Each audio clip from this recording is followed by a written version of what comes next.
తాను వెళ్ళినప్పుడు జరిగిన ఘటన మీద అసలు ఎందుకు ఆ ఘటన జరిగింది ఏదన్నా కొద్ది గొప్ప కనీసం ఆలోచన చేసే వాళ్ళు ఎవరైనా ఆలోచన చేయాలి కదా. అక్కడ ఉన్న గెలిచాడు, 2011లో గెలిచాడు, 2014లో గెలిచాడు, 2019లో గెలిచాడు.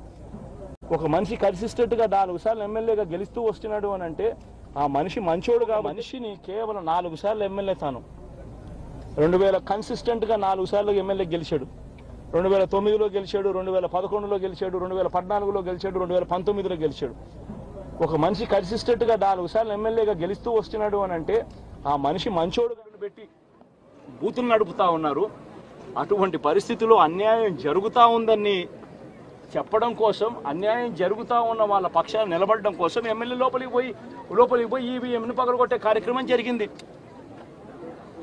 ఎందుకు ఈవీఎంలో నిజంగానే ఎమ్మెల్యేనే రిగ్గింగ్ చేసుకుంటా ఉంటే ఎమ్మెల్యేకి అక్కడ నిజంగానే ఎమ్మెల్యే పరిస్థితి అంత బాగుండింటే ఎందుకు ఎమ్మెల్యే ఈవీఎం పగలగొడతాడు?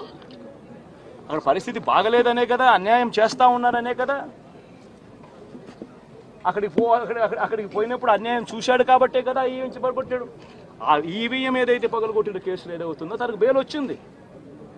ఈరోజు తాను బెయిల్ అక్కడ లోపల ఉన్నది ఈవీఎం పగలగొట్టిన కేసులో కాదు, తను లోపల ఉన్నది ఈవీఎం పగలగొట్టిన కేసులో. అన్యాయం జరిగింది అని చెప్పి, అన్యాయం జరుగుతూ ఉన్న పరిస్థితిలో ఎమ్మెల్యే అక్కడికి పోయి అడ్డుకునే కార్యక్రమంలో జరిగింది అని చెప్పి కోర్టులు కూడా గుర్తించాయి కాబట్టి తనకు బెయిల్ వచ్చింది.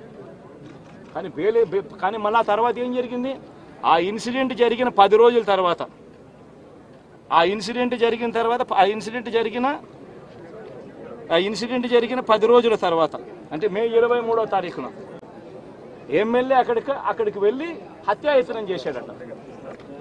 అదే పోలింగ్ బూత్లో హత్యాయత్నం చేశాడంట. ఎవడన్నా బుద్ధునోడు ఎవడన్నా నమ్మదానికి ఉందయ్యా? ఎవడన్నా ఎమ్మెల్యే అనేవాడు అక్కడికి పోయినప్పుడు వాళ్ళు చేస్తూ ఉన్న రిగ్గింగు, ఎమ్మెల్యే దానికి అడ్డుకునే కార్యక్రమం చేస్తూ ఉంటే ఎమ్మెల్యే అక్కడికి పోయి ఎమ్మెల్యే హత్యాయత్నం చేస్తాడా? చెప్పడానికైనా హద్దు పొద్దు ఉండాలి కదా. 10 రోజుల తర్వాత ఎమ్మెల్యే హత్యాయత్నం చేశాడని చెప్పి కేసు పెడతారు 10 రోజుల తర్వాత.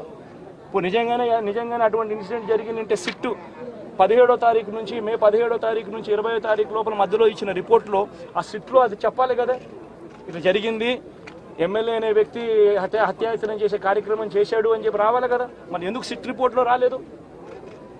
ఈ రకంగా ఒక మనిషిని కేవలం 4 సార్లు ఎమ్మెల్యే తాను 2000 కన్సిస్టెంట్గా 4 సార్లు ఎమ్మెల్యే గెలిచాడు. 2009లో గెలిచాడు, 2011లో గెలిచాడు, 2014లో గెలిచాడు, 2019లో గెలిచాడు.